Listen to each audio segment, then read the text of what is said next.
Hey, what's going on? It's Bill Burr, and it's time for the Monday Morning Podcast for Monday, June 5th, 2017. What's going on? How are ya? How's it going? How was your weekend? It's really not Monday morning at this point. I mean, it's still my Monday morning. It's 20 to fucking 11, but by the time I finish this shit, it's going to be about noon. Saskatoon. See the northern lights. I just had a fucking amazing weekend. I want to thank everybody who came out to Clusterfest up in San Francisco, this new comedy festival. I was up there Saturday, and on Sunday, I had like a Make-A-Wish weekend. It was crazy. I went up there. Let's see, what did I do? I did the 2 Dope Queen podcast. Then I did the comedy jam, goddamn comedy jam. We were playing outside near City Hall, which I called the fucking state capitol. Anytime I see a dome, I'm like, that's got to be the capital of the state. I mean, why would they spend that much fucking money making something look that impressive and all it is just City Hall? You tell me the fucking mayor lives there? Jesus Christ, I'd love to see the governor. Governor's above the mayor, right? Is that how it works? It's like meter maid, then it goes mayor, then governor, then state representative, congressman, right? And then a senator. And then the MotoGP level is you're the fucking, you're the president, all right? Who tweets and gets up and storms out of interviews when he doesn't like the questions. The fuck is going on with, I watched this thing on, what's his face, Vladdy there. Vladimir Putin saying like how like anybody who's like an opponent of his, they fucking kill him. They've had all these weird suicides. This one guy tied himself to a chair and somehow threw himself into a pool. Now that one right there is not only getting rid of your enemy, but it's also displaying your level of power. Because when you're not even trying to hide it like that, oh yeah, that was a suicide. Anyways, and then he's like poisoning fucking people and all this shit. Whenever I watch those shit, whenever I watch stories about people like that, there was this guy, he's gotten poisoned twice. First time he went into a coma for a week and he was in the hospital for like a fucking month. Now he walks with like a limp. And he went right back to protesting, the current regime in Russia. And then they poison him again. He goes to the same hospital. This time they realized, with his symptoms going, all right, this guy's probably been poisoned again, so they knew something a little better. So they got him out in like a week to 10 days. I don't know about you guys. The first time I get poisoned and I live, I'm going to say to the cause, listen, guys, I'm passing the torch. Okay, I did my part. I'm going to start making those furry Russian hats. I'm going to open a little fucking kiosk down at the local People's Mall, whatever the fuck it is. What's funny is everybody thinks Russia's communist, right? Somebody told me that the other day, going like, dude, they haven't been communists for like fucking 25 years. They're like over here. It's like a small group of people running shit. Except they, rather than tweeting and walking out on shit, they just kind of poison people. They're taking it to the next level. I believe the kids say it's turned up. But anyways, Clusterfest. I went to bed watching that. I started talking about a comedy festival, and then I go over talking about a guy getting poisoned and continuing to do what the fuck. If I ever got poisoned doing stand-up, that's it. I'm done. I would send out a tweet. To whoever poisoned me, what would you like me to be doing with my life so I can get on with that? Stock room at Best Buy, you got it. I'll fucking load and unload flat screen TVs for the rest of my fucking life to not go into another week-long coma and stay in the hospital for a goddamn month. Knowing that there's people out there that not only can poison me, I don't know who the fuck they are and when they did it. Dude was just sitting there talking to his wife. Everything's fine. And out of fucking nowhere, he went from feeling, all of a sudden, I feel a little, is it hot in here? Boom, right into a coma fucking 20 minutes later. Continues to fight the good fight. Man, that's amazing. That's amazing. You know, if there is an afterlife or whatever, I feel like that guy's in the pre-checked TSA line, you know? Just goes right through. I saw this little YouTube video on this guy who allegedly had a 200 IQ. And I guess the average person has 100. You get up to about 130, 140. You're a fucking genius. You know, fucking Tesla had a 150. Fucking Galileo had a 160. Somebody had a 190. And this guy's got a 200. So he's allegedly the smartest person on the fucking planet. And he lives in the fucking middle of nowhere on a goddamn farm with like a couple of yaks and some chickens. And he met some other super genius woman out of Brooklyn. I don't know. If you heard them both talk, I didn't buy it. I don't know. Once his wife started talking, and it's just, they never really made him demonstrate how fucking smart he was. He just was talking about what he was doing. He was trying to prove that heaven exists. So right there, that was suspect to me. Well, I was just kind of like going like, all right, this guy's like the smartest person ever, and he's like a fucking religious freak. You know? I don't know. That's always I haven't found too many smart people that are like that level into religion.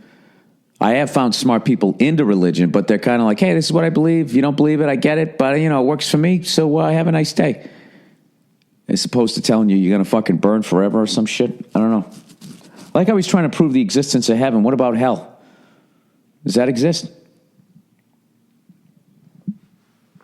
I don't fucking know. I'll send I'll post it. Is that what I'm supposed to say? I'll post the fucking clip. Anyways, let me get back to Clusterfest. I'm fucking talking in circles here. So I landed. I did a private gig, and then I did Two Broke Girls. Then I played drums at the goddamn Comedy Jam outside the fucking mayor's house in this giant square. There was a couple thousand people there. And I forgot to adjust this one cymbal, so every time I bring my stick up, he had like the fucking crash cymbal. The other drummer had the crash cymbal, Nick, right above it, and I kept hitting it, and I was missing shit. I was fucking up, but I just kept going. It's kind of a learning experience. Like, I fucked up a lot, I thought, and but I just kept going, and somehow it landed on its feet. And then later on that night, I did a show there. I don't know how many fucking people were there. It was freezing. It was the coldest I've ever been doing stand-up. It was just like outside. You know, for those people who don't live in San Francisco, and I've made this mistake because I took a vacation there a long time ago in July, and I dressed like it was July. San Francisco's summer, I believe, is like end of September to like middle of October. It's really quick. And the rest of the time, it is fucking freezing. So I was in this little fucking trailer in the back, which always cracks me up about this business. You know, you're like, I'm going to make it. Someday I'm going to be a star, and you end up in a fucking trailer park for most of your career. So I'm in this trailer, right? Not even a double wide. I'm fucking sitting there. And, oh, by the way, Les Claypool's band played across the way before I went up, so I got to hear them play. I couldn't see him play, but I got to meet him briefly. This is my Make-A-Wish weekend. I just fucking broke out the double pedal, and I've been trying to play Tommy the Cat and that type of shit, which I'm failing miserably at. And here I am meeting the fucking guy that wrote the goddamn song.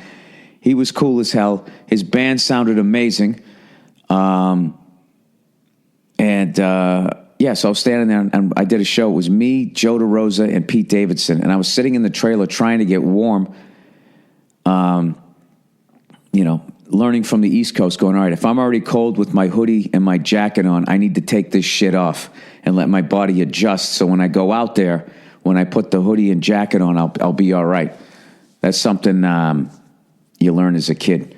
If you already put all your snow shit on inside the house and your body adjusts to your temperature in the house with that shit on, you're going to then go outside and you're going to be freezing cold. I don't know how it works.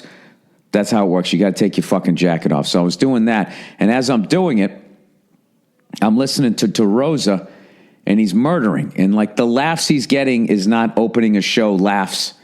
And he went out there, like, no pun intended, cold. There was nothing, no music. I don't know what the fuck it was. Just, ladies and gentlemen, Joe DeRosa. And he walked out to the parking lot where the hell we were performing, and he was getting laughs that were not opener laughs. And then he brought up Pete Davidson, and he's fucking killing just as hard. Both of them absolutely murdered. Whoever was at the show, I know, can back me up on that. And then I went out there, and it was one of the more memorable shows I've had with like the mayor's house there. They had the dome. It was all lit up in like this Celtics green, which was pretty cool.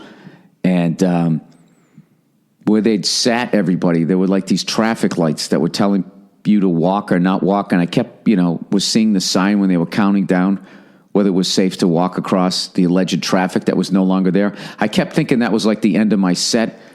It was like fucking me up. And whenever the red light came on, I'm like, does that mean to wrap it up? I kept, it's a fucking traffic light.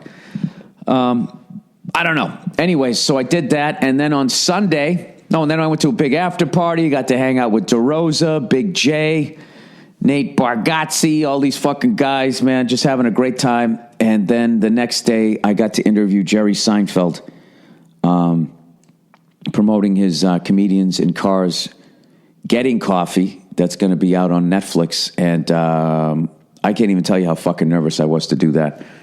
Because I was just like, all right. I was joking in the interview going like, I always feel like I'm one dumb comment away from you just standing up and just walking out of the room and I never see you again. Like that's the vibe he has. And as I said that, he stood up and just walked out starts to walk off the stage. I was like really nervous because I thought that, I don't know. I just thought he was going to give really quick, short answers. And I was just going to be sitting there like Chris Farley when he did that sketch when he interviewed Paul McCartney. Like, remember when you did Seinfeld? That was awesome. Like, I thought I was literally going to be that guy. But within 2 seconds, I realized, oh, wait, this guy did The Tonight Show with Johnny Carson. Why wouldn't he come out here and absolutely fucking kill it? If he just sat here giving me quick answers, the thing would go nowhere, and then he would look bad with me. It was amazing. It was one of the most fun things I've gotten to do in my career. And, before I interviewed him for whatever, I had all these fucking questions. Like I was going to look at I never interviewed somebody like that. So I had all these questions I was going to ask him, his favorite car of all time, his favorite Met of all time. What level dictator would you still be willing to do a private show for? You know what I mean? And I never even had to look at him. I asked a few of those. I think I asked him who his favorite Met was. I forget who he said. It was someone from like the 69 series. But it's probably that guy that dove and caught the ball. But before I went and interviewed him, I was looking up, some information about him just so I would have something. I was trying to think, what the fuck can I ask this guy that he's not been asked a million times before? And I just happened to see, it says Jerry Seinfeld comments on Kathy Griffin controversy. And they cut to him. They were just like, Jerry, what do you think about the whole Kathy Griffin, blah, blah, blah, blah, blah, blah, blah. And he just goes, it's stupid. Who cares? That was it. And I was like, oh, my God. Is he going to do that when I interview him? Is it going to be that quick? Thank God he didn't. Thank God he didn't. So it went great. Thank Christ. And then the interview ended. I don't know. We were just saying, man, that was a lot of fun. That went great. It was awesome. And then he left. And then me and Josh Adam Myers jumped in a car. Didn't really jump in a car. Jerry jumped in his car because he does life right. And he gave me some great advice about being on the road. He said, when the show's over, he just goes, go back to the room. He goes, go back to the room. And I go, you never just want to go out and have a couple? He goes, go back to the room. He goes, there's nothing good is out there. Just go back to the room. And do you know, I already knew that. Do you know how many times I've learned that fucking lesson? And he said to me, he goes, if you want to look this good in your 60s, go back to the room. And he looks fucking great. So I'm going to try to do that.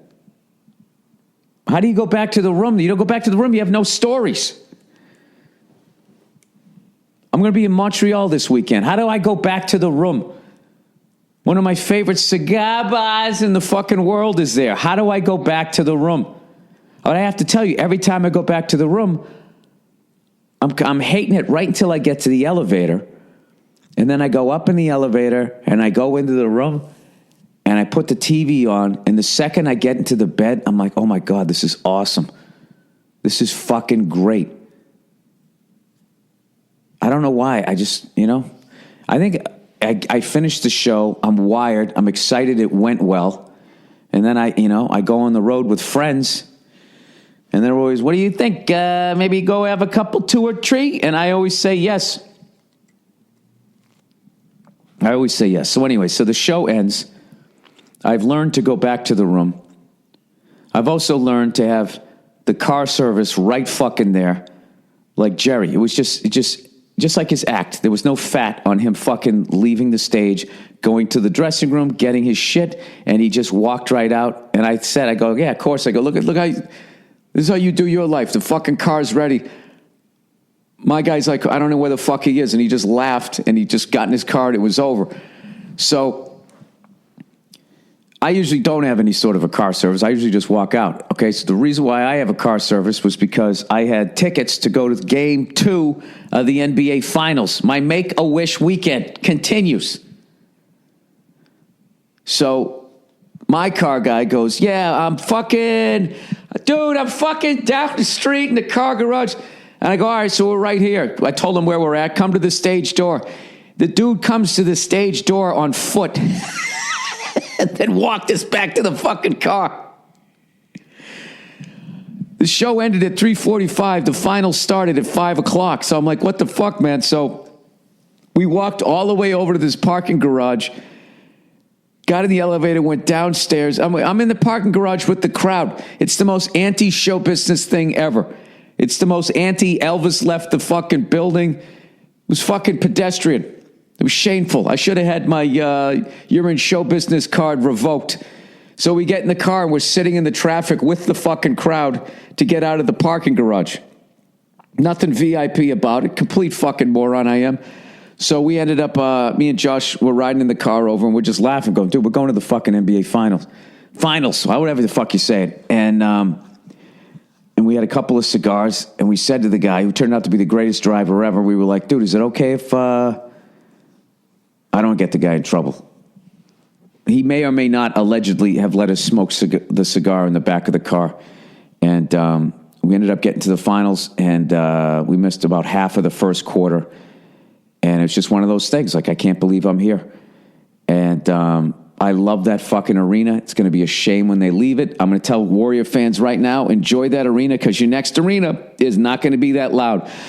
The new ones are never that loud because they build in all of those luxury boxes, and everything is just so fucking big and far away from the court. But anyway, so we go to the game, and we're watching the game, and it's fucking, it's great through about the first 2.5 quarters, and then the Warriors just start pulling away. And I got to tell you, as a fan of sport and competition, that Kevin Durant, allowing Kevin Durant to go to the Warriors that's out of all those things. LeBron going to Miami, fucking Kevin Garnett and Ray Allen going to the Celtics, Shaq and Phil Jackson going to the Lakers. This one might be the worst one. Because at least like Shaq and Phil Jackson, that was a bad time. But still, you still had like the Spurs. They had Tim Duncan. They had David Robinson. You still had something to compete with. And, the Celtics, when we won, we still had to beat the fucking Lakers. And God knows they always had 9 million fucking free agents. And even the fucking Heat, that first year, they lost to the Mavericks. But this one, it was just like, I'm trying to think of an analogy to compare. It'd be like if Magic Johnson joined the Celtics, or Larry Bird joined the Lakers after the 1985 championship. When we lost to him in the finals, he just joined the fucking Lakers. It felt fucking dirty when I was watching it, going like, this just doesn't feel good. I don't know.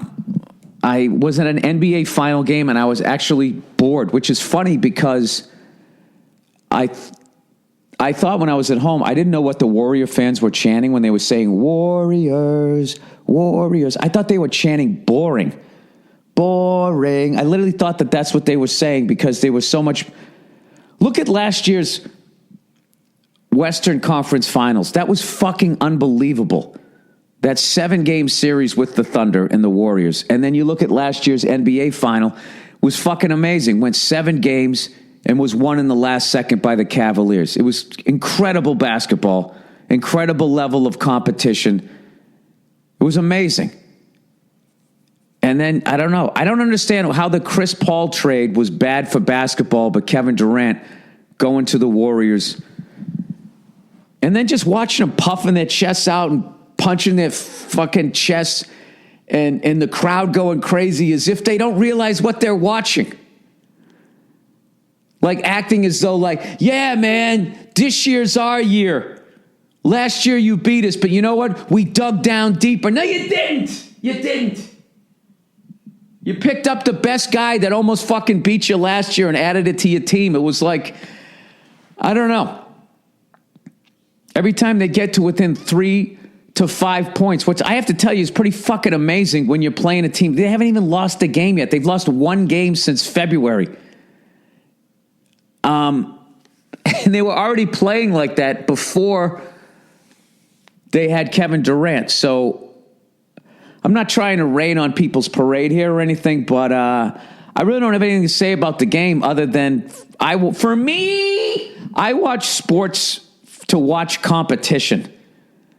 I don't watch it to watch a layup. I mean, the fact that they have all of those guys and then they can rotate them out. And when their LeBron is sitting down, they got another 2 LeBrons still out there. It's just fucking, I don't know. There was a lot of like, I just couldn't believe I didn't hear one Warrior fan address it. You know, at some point, just kind of be like, yeah, this is kind of, I mean, any Celtic fans out there, you didn't feel like, dude, what the fuck that year in 2000? We were like in last place. And then Kevin McHale's in the front office of the Timberwolves and trades away Kevin Garnett for nothing. A former Celtic does that to the Timberwolves. Like, that should have been investigated the same way the Pau Gasol trade when, Jerry West was in the front office of the Grizzlies. Yeah, we'll give you Pau Gasol for his fucking brother, who's now good, but he wasn't back then. It's a horrible fucking trade. Those were bad enough, but I think this is the worst one ever. Like, this is, I'm still holding out. I have to root for the Cavaliers. I'm still rooting for the fact that they can somehow, obviously they got to win the next one. Most obvious fucking statement ever. But, yeah, I got to tell you, from about halfway through the third quarter, when they started pulling away, and then the Cavaliers kept fighting back, and they just had, it was ridiculous. It was like, I don't know. I just walked out of there going like, that felt like a fucking regular season game. I didn't feel like, I don't know. I don't know. I don't know. How the fuck somebody explain to me what that's competition? Like, as a Warrior fan, you're going to look at that and just be like, yeah, man, that feels good. And you have to be honest with yourself, Warrior fans. Weren't you guys bitching at LeBron when he went to Miami? And he won 2 down there, right? Weren't you saying that's fucking bullshit? It's a pile-on team. Now, if you were, you got to say that about your own fucking team. And I didn't hear that once. I just saw everybody fucking walking around thumping their chest like this was the greatest fucking thing ever. You know what else is funny too? I really think is hilarious is when the little kids come out and they do their dance routines, that aggressive hip-hop dancing. It's the funniest shit ever to me, like what dancing has become. It's like you're literally sitting there. Like when a little kid danced when I was a kid, it was cute. It was adorable. Now you're just sitting there like this. Does this kid want to fight me? I think a 6-year-old is squaring off with me. This whole fucking new generation where everybody's just walking around like they're these gods. I don't know what the fuck that is about. These fucking Instagram douchebags who are trying to be inspirational people as they're showing off their fucking abs. Like they're trying to help you by showing off their beauty and their own success and standing in front of private jets holding up a wad of cash. For the fucking life of me, I can't understand why that behavior isn't ridiculed and why it's actually like aspired to. Go out and get yours. So fucking... Get what? A bunch of fucking shoes? I don't know. Oh, God, I'm just a crabby old man. I have to tell you, if the Cleveland Cavaliers had somehow signed a giant free agent at the level of Kevin Durant, then I think this would be probably the greatest NBA Finals ever, because it would be like two Hall of Fame fucking teams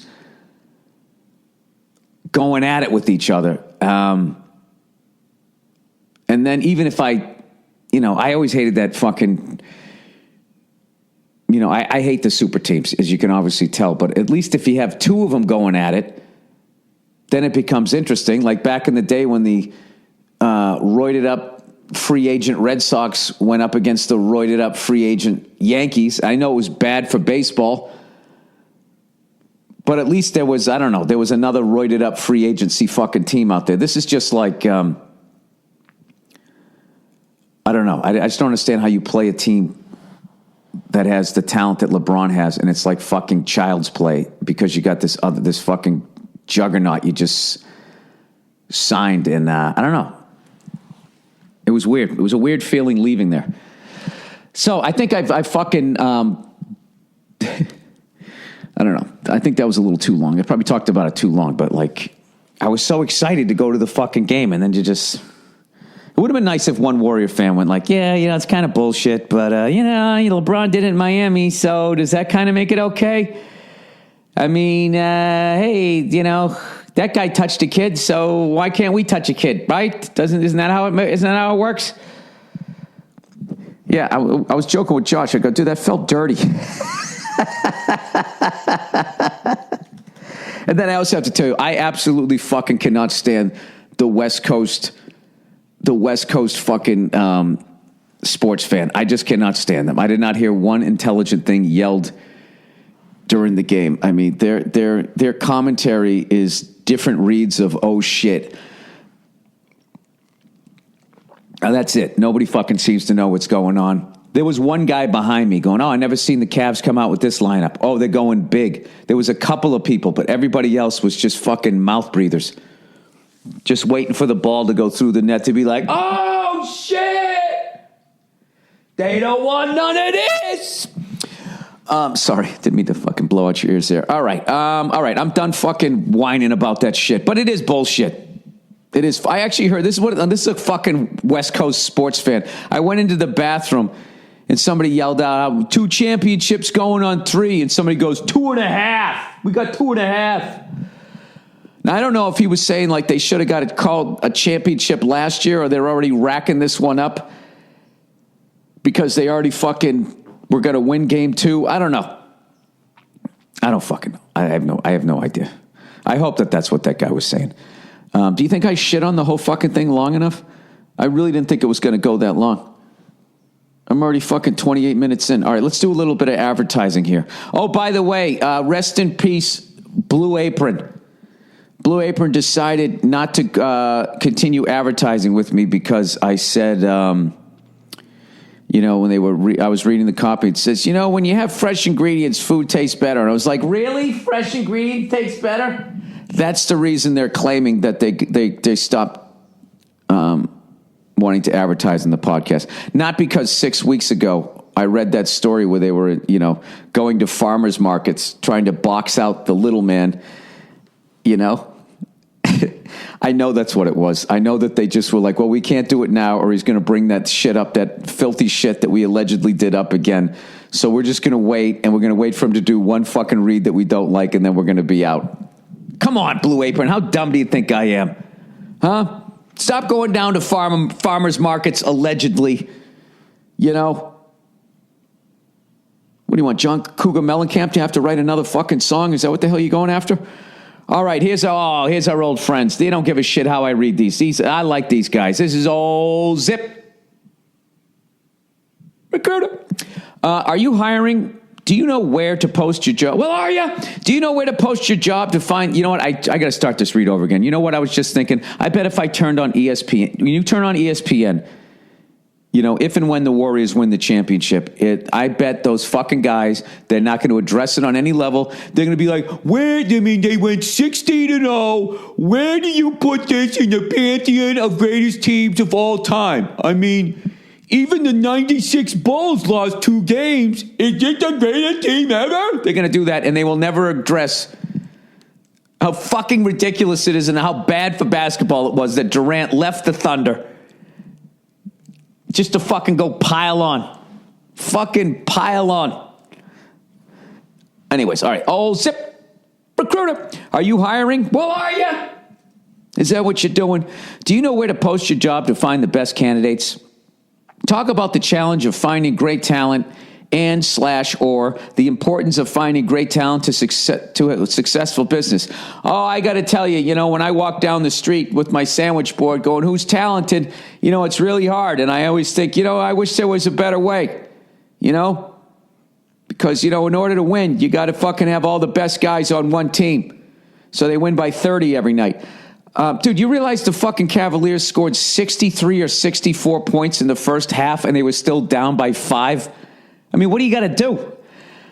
You score 64, 65 points, you're usually up by 10 or 15. How ZipRecruiter is different. With ZipRecruiter, you can post, you know what, and this is what the West Coast sports fans just going to say, hater. That's all they got. I don't know if it's because they get up 3 hours later than people on the East Coast, but they just bake their brains in the sun. But I don't know. I'll tell you, they're rough out here, you know. How ZipRecruiter is different. With ZipRecruiter, you can post your job to 100-plus job sites with just one click. Then their powerful technology efficiently matches the right people to do your job better than anyone else. That's why ZipRecruiter is different. Unlike other job sites, doesn't depend on candidates finding you. It finds them. In fact, over 80% of jobs posted on ZipRecruiter get a qualified candidate in just 24 hours. No juggling emails or calls to your office. Simply screen, rate, and manage candidates all in one place with ZipRecruiter's easy-to-use dashboard. Find out today why Zip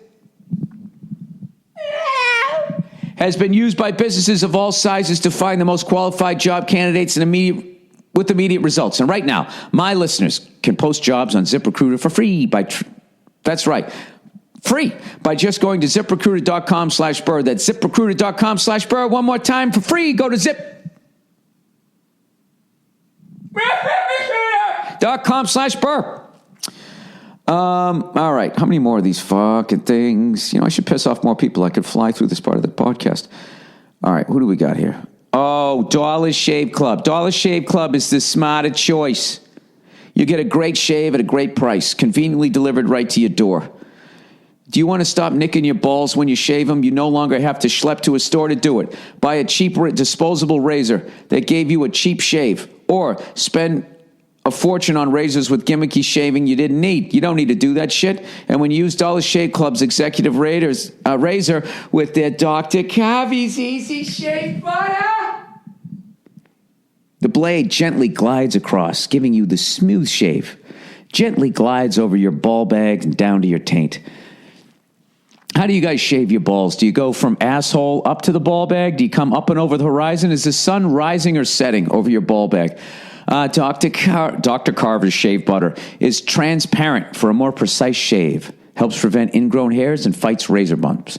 Make the smarter choice by joining Dollar Shave Club. For a limited time, new members can get their first month of the executive razor with their tube of Dr. Cavi's Easy Shave Butter. Only for $5 with free shipping. After that, the razors are just a few bucks a month. That's a $15 value for only $5. There's no hidden fees. No commitments. Cancel anytime you like. You can only get this offer exclusively at dollarshaveclub.com/Burr. That's dollarshaveclub.com/Burr. Oh, shit. Pro Flowers. This is the last one I'm going to read. Then I'm going to go back to the podcast and I'll read these other 3 later. Pro Flowers. Have you ever forgotten your anniversary? If you're nodding, yup. You're lying. What? Have you ever forgotten your anniversary? If you're not nodding yes, you're lying. The fuck are you talking about? Well, I guess I forgot mine in that I booked shows, not realizing it was my anniversary. I don't think about my anniversary till it's coming up. Anyways, you know those people that are just hard to shop for, like your wife for your anniversary or your sister for her birthday? It's the worst thing trying to get that perfect gift. Trying to get that gift, A, you know they'll like, and B, won't cost an arm and a leg. Well, I'm going to make it easy for you. Just get them a bunch of fucking flowers. Here you go, sweetheart. Thanks for being you. Pro Flowers evidently is my go-to for flowers. They're fresh, priced right, and are a perfect gift for literally anyone. Pro Flowers, you got to stop acting like this is the only thing you got to do. Pro Flowers is the perfect accoutrement to something else that you get. A woman wants something thoughtful and flowers. They definitely want flowers. You have to fucking get them flowers, but you also got to get them something else. I don't give a fuck if you go down and get them a Zagnut bar. The fact that you got in the car or you were in a grocery store and you thought about them and you get them flowers, bam, that's it. All right? That's it. And guess what about these flowers? They're fresh, they're priced right, and are a perfect gift for literally anyone. They're fresh. Yeah, they rob them off somebody's freshly dug grave, and they get delivered straight to your recipient's door. How easy is that? And right now, Pro Flowers has a special offer for our listeners. Get $10 off your purchase of $29 or more. This deal works on best-selling gifts like 100 Blooms Bouquet, a dozen red roses, or even their total quality unique plant gifts. To snag this great deal, just go to proflowers.com and enter the code Burr at checkout. So right now, get $10 off your first purchase of $29 or more at Pro Flowers, but this deal definitely won't last long. Just go to proflowers.com and enter promo code Burr at checkout to get this special deal. This is great, too, if you have someone in your life that's on the other side of the fucking country. You know what I mean? Bing, bang, boom, it's right there. It's like, you thought about me. Smile. All right, anyways, here we go. All right, let's read some questions here for this week. Let's see if I can stop talking about that fucking Golden State thing. Hey, Bill, would love if you would find it. I would love it if you would find it to come back to Sweden. Malmo gets boring. There's too few redheads to spend my money on here. Thank you. All right. I feel like he was vaguely trashing me, yet he likes my comedy. I'm definitely going to be coming back to Sweden. Last time I went through Europe, I didn't do the Scandinavians. Countries. What are the Scandinavian countries, people? Come on. Norway, Sweden, Denmark. I know there's one other one in there. It's not Finland. That's part of the Nordic countries. That also includes Scandinavia.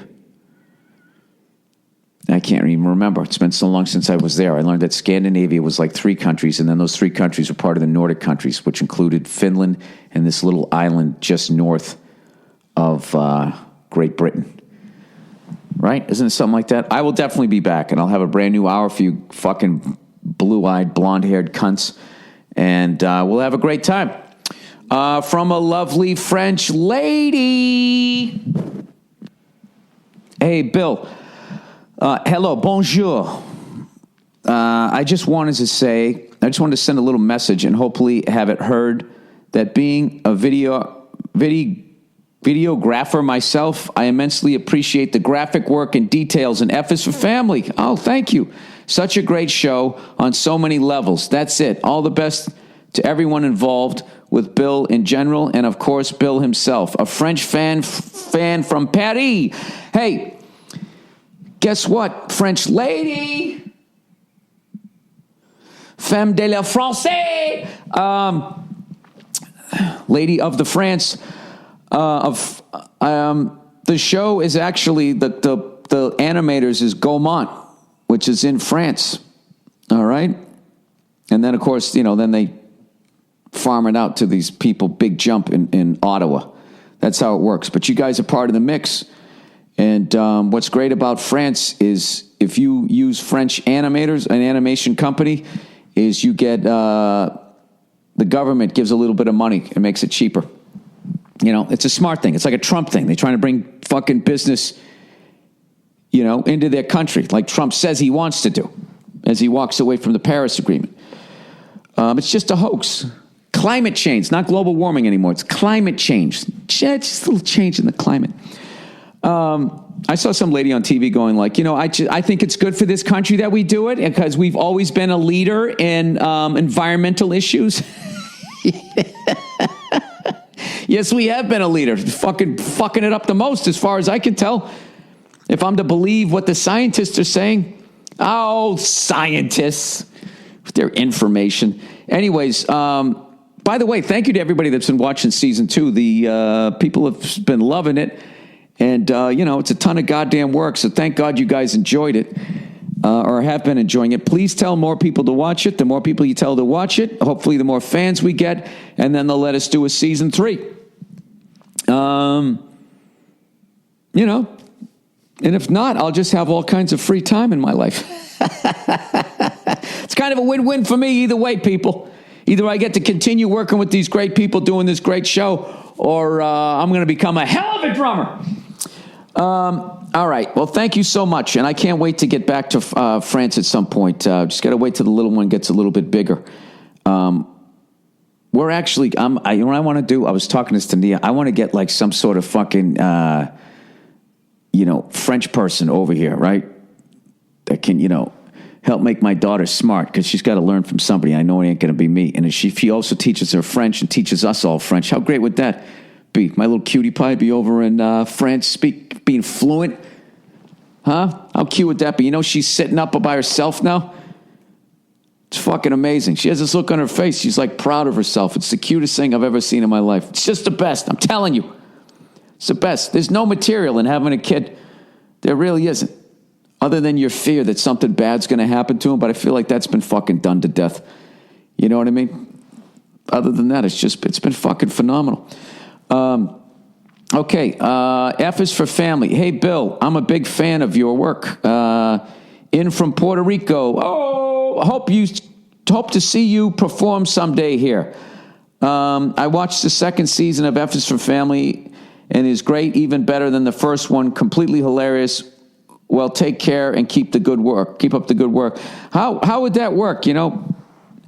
Puerto Rico is like not a state, but it's one of those, yet another place that we kind of just decided was ours. If I go on stage there, I don't know. I went on stage in Singapore. I didn't get caned. I'm sure I'll be all right in Puerto Rico. I'd love to fucking go there. Bring my wife. She can go to the fucking beach, I'll be there with all the lovely ladies. All those fucking J-Los walking around. I think that would be that. I could definitely be talked into that. I'd go over there and tell my fucking shit jokes. All right. Can't stop smoking cigarettes. All right. Get job on the new season of F is for Family. I'm halfway through and it's hilarious. I've been smoking for 7 years now. I'm 22 and I can't stop smoking. It's really starting to affect my health and I'm sick of it. I quit boozing and smoking weed, but I've never been able to quit smoking cigarettes. All right, and what the fuck? How do I help you do this? I tried to replace it with weed, but it just makes me want to smoke a cigarette after. Alcohol gives me cravings too. You used to smoke cigars, so maybe you've got some good tips. I still smoke cigars to help me quit. By the way, you should come to Minneapolis soon and play a show. Check out the new Viking Stadium. It's amazing. Let's see. You guys, the Twin Stadium is amazing. You guys are doing all right up there. As is the Wilds. The last time I went to what do you got up there? The Timberwolves game. Kevin Garnett was still there, and you played in the Target Center, and that was a shithole. All right. Well, they say quitting cigarettes is as hard as quitting heroin, so I don't know. I would try to get professional help. I'm so happy I never started doing that, and I used to smoke cigars once every 4 days or something like that. Now I smoke them once every 2 weeks, sometimes 3 weeks, and I really don't have the craving to do it. I kind of wait for the right time to do it. Like riding in a car to go over to the NBA Finals. That felt this is a cigar fucking moment. But the way I was doing it before, where it was just every goddamn couple of days, having a humidor and all that type of stuff. You can really just, I don't know. I still think I smoke too many of them, and I don't eat right when I'm on the road, and I drink too much when I'm on the road, and it's something I have personally. I have to stop doing that. And you know what it is? It's really, I find it's just developing. I know people say this, but it's just developing new habits. Like, if you're eating shit food, you crave shit food. If you're eating salads and good stuff, you crave that. And I don't know. I'm a creature of habit. And if it's just like every night, we're going out and we're having drinks after the show, your body's like, oh, now we do this. It's in like this routine. So you kind of have to force yourself to break up your routine. And I think you just have to make a decision that you're going to be stronger than it, unless you have like some sort of,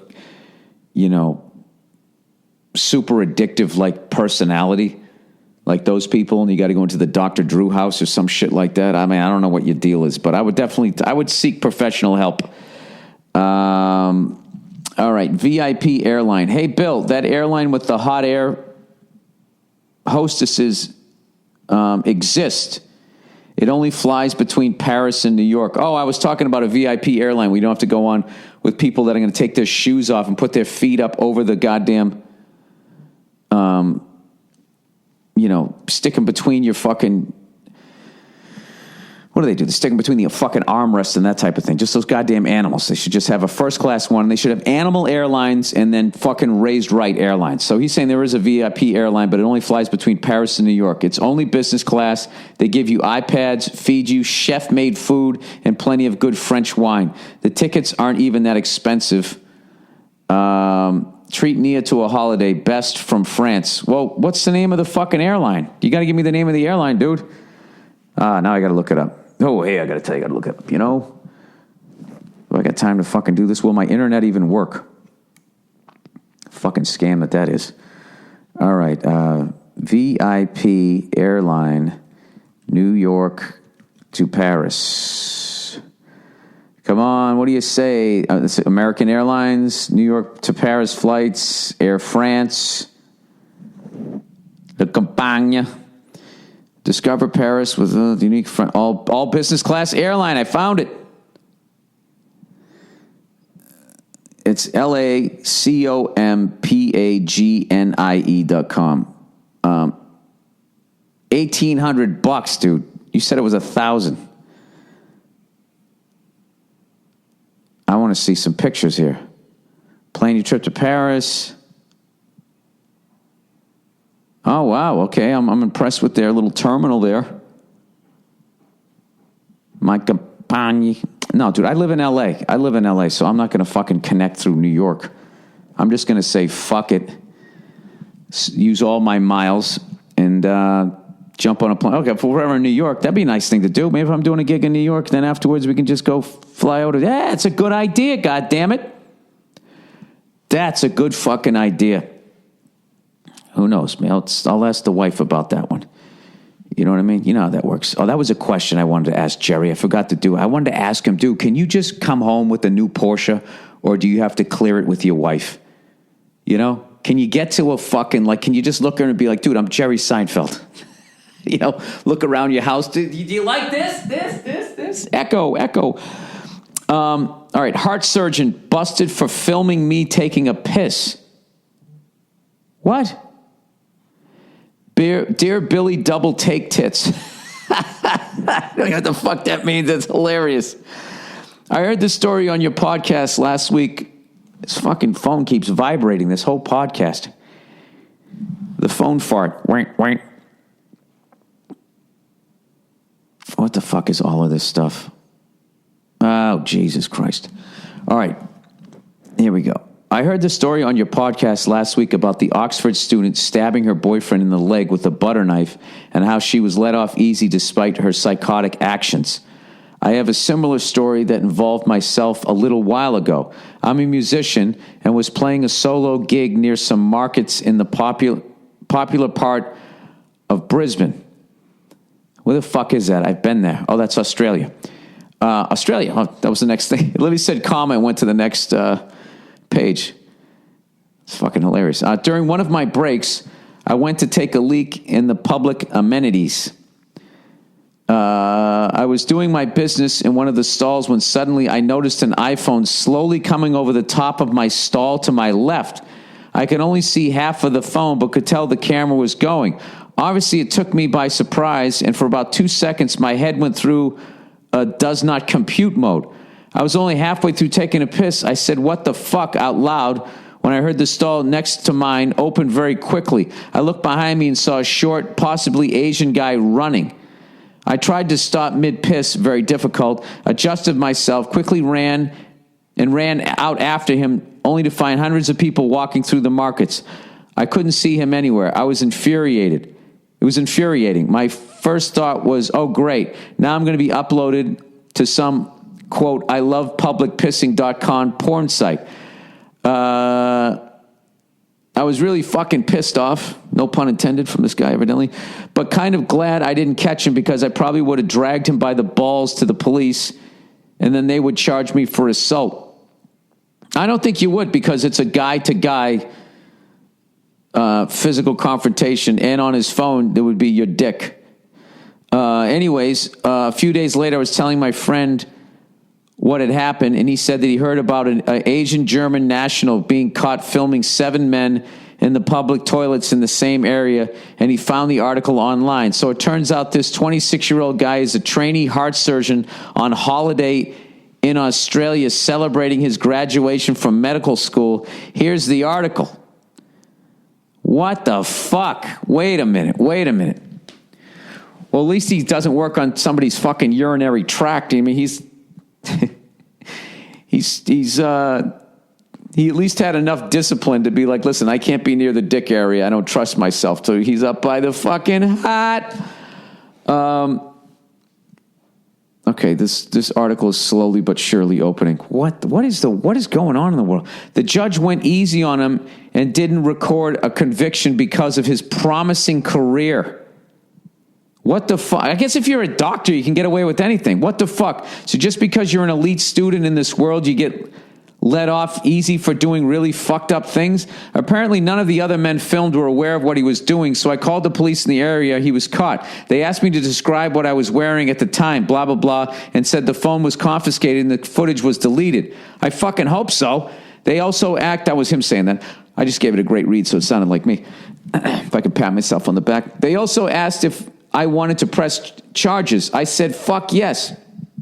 The cop I spoke to said he would pay the pervert a visit very soon to lay the charges as the guy was due to leave the country in 2 days. I called back on the day he was supposed to leave the country, but the cops said they won't be pressing charges because they had already been laid by the arresting officer and that the student had received a conviction even though the article said he hadn't. Weird. But apparently he will never be able to enter Australia again for the rest of his life. I just think it's so fucked up that these people can get away with such disgraceful actions, especially someone like this heart surgeon who could potentially be playing with some poor guy's balls as he lays under the anesthetic. I'd love to hear your thoughts. Well, they kind of have the guy in check because heart surgery, you need other people. Here's a guy. German tourist Ladai Tran was fined $800. Sounds like about $100 a dick.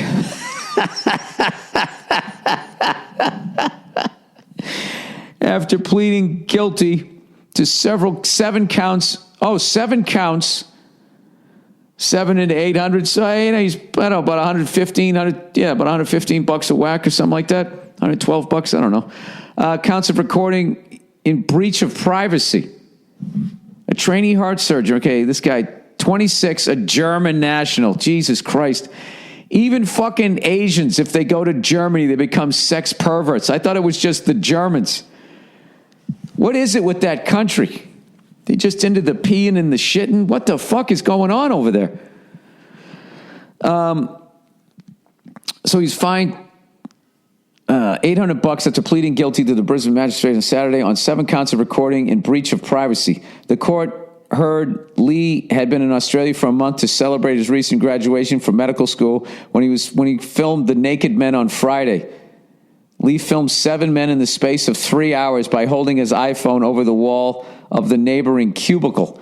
None of the men realized they were being filmed, but his behavior drew the attention of South Bank security, who contacted police. Lee was arrested. The police found the video of the men on his phone. Acting magistrate, blah, blah, described his actions as disgusting. The offenses are disgusting offenses involving a serious breach of the privacy of other adult males. I can only assume the offending was for sexual gratification purposes. Lee's lawyer, Kate MacArthur, said her client had been accepted into cardiology unit in Germany and would fly home on January 12th. He has a very promising career ahead of him, she said. She said her client was ashamed of his actions, but asking that a conviction not be recorded against him because it could jeopardize his career and ability to travel. Mr. Schubert fined Lee $800 and did not record a conviction. Wow, man. That's fucked up. That's really fucked up. That's really fucked up. And am I crazy to think that because these actions are against men, something happens to a guy, it's just not as serious. I don't think. I just think that's, I don't know. Either people are like, they think it's funny. Like, if this is the thing, if a woman told another woman that's, some woman, I guess, was filming, and they'd be like, what the fuck? No, wait, maybe because it was a woman, though. But last week was a woman. She stabbed a guy with a knife. Maybe it isn't any of these issues. Maybe it's just, if you want to get away with shit, and you don't want to be a banker or be in an insurance company, then I would say have a promising medical career in front of you. Evidently, that just absolves you of everything. That's really upsetting. All right, let's. And the only way to follow up that upsetting story is the only thing I know that's more upsetting than somebody filming another man peeing without him knowing is me reading out loud. Helix, everybody. Helix? You're unique. Oh, you're a special fucking snowflake. You don't walk like everybody else, talk like everybody else, shoot, chat, or sleep like anyone else. So why is your mattress one size fits all? What army movie is that from? Your mothers are not here anymore. I'm going to teach you how to walk, talk, shoot, shit, like the United States Marine Corps. Because a truly customized mattress will cost you $5,000 to $10,000 until now. Go to helixsleep.com, answer a few simple questions, and they'll run a 3D biomechanical model of your body through the proprietary algorithms they developed with the help of the world's leading ergonomics and biomechanic experts. Whatever the fuck that means. I think you just got cloned. The result, the most comfortable mattress you've ever slept on. Just ask your replacement. I love sleeping on this mattress. Helix customers report a 30% improvement in overall sleep quality. And for couples, they customize each side of the mattress, the beginning of the end of your relationship. Your mattress arrives at your door in about a week, and shipping is 100% free. That's why everyone from GQ magazine to Forbes are all talking about Helix Sleep. You have 100 nights to try it out, and if you don't like it, they'll pick it up for free. Gross! And give you a 100% refund, no questions asked. Go to helixsleep.com/Burr and get $50 off your order. That's helixsleep.com/Burr. Hey, helixsleep.com/Burr. Upside, man. You know something? There's a better way for you to buy business travel, man. It's called upside.com, man. If you want to get rid of the middleman, man. Every time you buy a trip at Upside, you'll save your company a ton of money. And they'll give you an Amazon gift card worth hundreds of dollars. Upside's able to do this because they bundle your flights and hotel together for one low price. Bundled pricing saves money. If you're a frequent business traveler, your company saves a ton of money, and you get thousands a year in gift cards just for buying your air and hotel together at Upside. Plus, you still get all your miles. I mean, they got everything in here but a hand job. If you're shopping for business, you'd be crazy not to check out Upside.com. It takes 3 minutes to see how much you can save by buying your flights and hotel together for one low price. And right now, when you use my name, Burr, you're guaranteed to get at least a $100 Amazon gift card for your first trip. And you can buy a little $80 camera and go into a men's restroom. As long as you're in the medical field and film other guys peeing, and evidently you'll be fine. That's my name, Burr, to get at least a $100 Amazon gift card. Save big on travel and get a big gift card every trip. I love Upside.com, evidently. Upside.com. Minimum purchase required. See site for complete details. Oh, there it is. Minimum purchase required. I was going to say, you can't just get a fucking $150 flight and then give a guy a $100 gift card. I mean, you're going to go under. All right. Stamps.com, everybody. Stamps saves you time and money, which you can use to grow your business, you know, or stab your boyfriend with a butter knife. I mean, you got all this time now. I can mail any letter, any package just using my computer and printer, and the mailman just comes and picks it up. Avoid the hassle, man, of going to the post office and mail everything from postcards to envelopes to packages, domestic or international. Create your Stamps account in minutes online with no equipment to lease and no long-term commitments. I use Stamps.com anytime I'm selling my fucking, I'm whoring myself out selling posters or whatever. If I can figure out how to use it, so can you. And right now, you too can enjoy the Stamps.com service with a special offer that includes a 4-week trial plus postage and a digital scale without long-term commitments. So go to Stamps.com, click on the microphone at the top of the homepage, and type in Burr. That's Stamps.com, enter Burr. Stamps.com, never go to the post office again. That's it. It's a fucking wrap. All right, so what do we got here? What do I got left to talk about? How about the fucking Nashville Predators making it a series, winning Game 3, what I hope the Cavaliers do, what I still believe the Cavaliers can do, despite the fact. I'm not going to get back into that again. The Predators win Game 3. I saw a little bit of it. I was working that night, and I actually saw when they went ahead 2-1 and then 3-1. Was that the game? I can't remember. So here we go. I mean, from what I've heard, they've been outplaying the Penguins at least 2 out of the 3 games. So maybe they'll tie it up, and maybe someone like myself will get what I want, which is a nice 7-game series, a nice classic. So that game's tonight. I will definitely be watching. And this week, Billy Redface, I'm going to be on Howard Stern on Wednesday. Wednesday. My triumphant return. I've not been on that show since, I believe, 2003. I did it twice in 1 month. I thought I was an in guy, and I never got another invite. So I'm finally coming back. You know, I'm psyched to finally come back onto the show. So please listen on Wednesday. And that's it. That's the podcast. Thank you for listening. And really, man, no joke. Thank you to everybody who's been watching F is for Family, telling people about it. And then also taking the time to let me know how much you're enjoying it. It's really been one of the great weeks of my life. I have to be honest with you. So no jokes or anything. Thank you guys for watching it. Please continue to tell people about it. And because we already have we know what we want to do in season 3. We just have to wait for Netflix to give us the green light. And they give us the green light by you guys watching it and talking about it online, which you guys are doing. So I can't thank you enough. And that's it. Thank you to everybody at Clusterfest. I had a great time. Thank you to the city of San Francisco. Thank you to the Warriors for still playing in the Oracle. You know? Great fucking old... Oh, you know what's funny? When I did that Seinfeld interview, I jokingly said that this venue feels like an old ABA arena, and evidently the old San Francisco Warriors used to play there. So I felt pretty good about calling that one. All right, Bill, you're overstaying. You're welcome. Okay, go fuck yourselves. I'll check in on you on Thursday, and that's it. Let's go Cavs. Come on, man. If you beat the fucking Warriors with all their accoutrements that they added, all of that fucking juggernaut of a goddamn team walking around thumping themselves in the chest as if what they're doing. I've said this for fucking ever, and I'll say it the last time. When you were a little kid on the playground and you were choosing up teams, even little kids knew when it was getting no, this is not going to be, there's no competition here. Even as kids, you knew this. The Warriors are doing right now, they're doing something that even children know are wrong. Even children would break that up. You know what I really think it is? I think Stern left the NBA. Maybe that's what it is.